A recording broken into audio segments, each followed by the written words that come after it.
So, birthday ngayon guys ni Henrik. Yung aking katuwang sa buhay, yung aking editor. Regaluhan lang natin siya. Kasi pangit na mga regalo ko dun eh. Hindi ka mananalo sa palaro ko noon. Nanalo si Jer ngayon. Ito regalo ko sa'yo. Regaluhan natin siya ng 16 Pro Max. Deserve lahat ng bata na yan. Napakabait, napakabuti, napakamagalang, napakagaling sa trabaho. At napagaan niya talaga yung buhay ko. Yeah.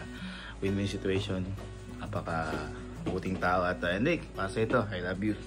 Ilalagay mo natin dito. Okay, let's go.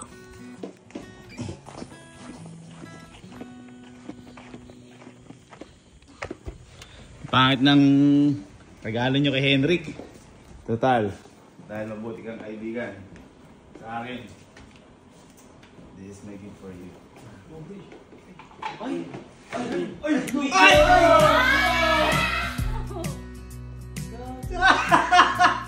Hindi ka man nanalo kay manager. Panalo ka ngayon kasi birthday mo. Wow!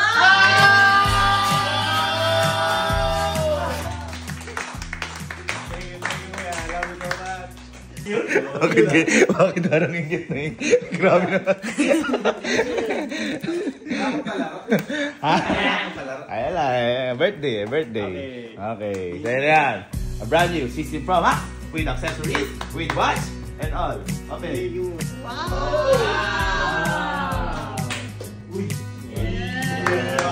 Happy birthday. Happy birthday. May katuwang sa buhay. Edit mo to. Lagyan mo nakakalungkot na music. Yung kunyari nung na-receive ko to, ganito ako, na-receive. Ganun yung music, ha?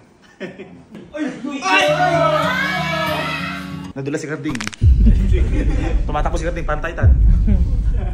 Tumalon si Carding sa pool. Si Henrik, si Poji ko, nag-kiss. Gawin na lang AI. Okay, dali. Ikaw. Ay, ikaw, lapit ka. Ay, harapan. 1, 2, 3,